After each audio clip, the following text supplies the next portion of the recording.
तो अब तक हमने क्या जाना, हमने जाना कि हमें भोज्य पदार्थों की आवश्यकता होती है। अलग अलग राज्यों में भोज्य पदार्थ अलग अलग प्रकार के होते हैं जो खाए जाते हैं बच्चों, और उनको बनाने के लिए अलग अलग पदार्थों की आवश्यकता होती है जिन्हें हम संघटक के रूप में भी जानते हैं। चलिए अब बात करते हैं हम क्रियाकलाप नंबर 2 के बारे में। सारणी 1.1 में जब हमने जाना था कि किस तरीके से अमित को दाल चावल और चपाती जो है वो खाने के लिए मिली, सुधा को जो है मछली सांभर और गोलगप्पे खाए उसने, रिद्धि ने जो है सब्जी फल मिठाई दूध आदि खाए उसने। अब ये जो विशेष प्रकार के जो खाद्य पदार्थ उन्होंने खाए वो क्या एक ही प्रकार की सामग्री से बनेगा? नहीं। अभी हमने पढ़ा ना संगठक के बारे में, तो संगठक अलग अलग प्रकार के होंगे तो सामग्रियां भी अलग अलग प्रकार की होगी। तो ये कह रहा है कि सारणी 1.1 में सूचीबद्ध जो खाद्य पदार्थ थे उनको छांटिए, कोई भी छांट ले सकते हैं आप सभी के बारे में नहीं लिखेंगे। आपने दाल के बारे में, चावल के बारे में, चपाती के बारे में, मछली सांभर गोलगप्पे सब्जी फल मिठाई दूध इत्यादि इन सब के बारे में नहीं लिखना। बस आपको 3-4 छांट लेने जिनके बारे में आपको ज्ञान हो, और वो अपनी मम्मी से पूछ सकते हो, पापा से पूछ सकते हो, या दीदी से भैया से पूछ सकते हो, वो आपकी मर्जी है। तो वही जानकारी प्राप्त कीजिए और कौन सी सामग्री किससे बनती है इसको सारणी 1.2 के अंदर सूचीबद्ध करके लिखिए। ठीक है, तो हमारे पास है बेटा सारणी 1.2 जिसमें हमें सूचीबद्ध करना है खाद्य व्यंजन और साथ ही उसके कच्ची सामग्रियों के बारे में।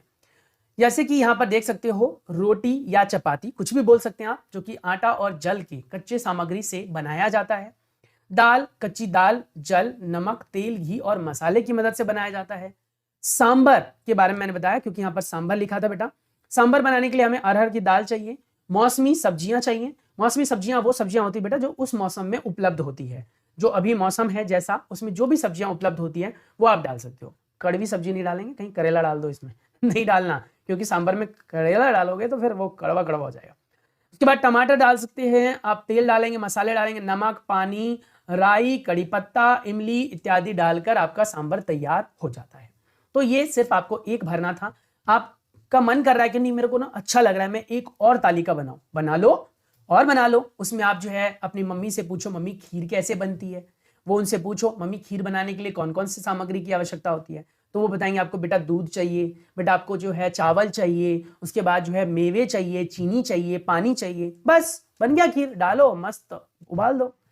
तो इस तरीके से आप और भी खाद्य सामग्री के बारे में लिख सकते हैं। देखो बेटा जब भी आप पढ़ते हो ना तो पढ़ाई को एंजॉय करो, फील करो जैसे कि आप एक खेल खेल रहे हो। आप चीजों को ऐसे समझो जैसे कि आप खेल खेल रहे हो, तो आपको वो चीजें हमेशा याद रहेंगी। अभी जितनी एक्साइटमेंट के साथ मैं पढ़ा रहा हूं बेटा, उतनी एक्साइटमेंट के साथ अगर आप चीजों को सुन रहे होंगे, समझ रहे होंगे, तो ये मेरी गारंटी आप कभी भी इन सब चीजों को नहीं भूलोगे।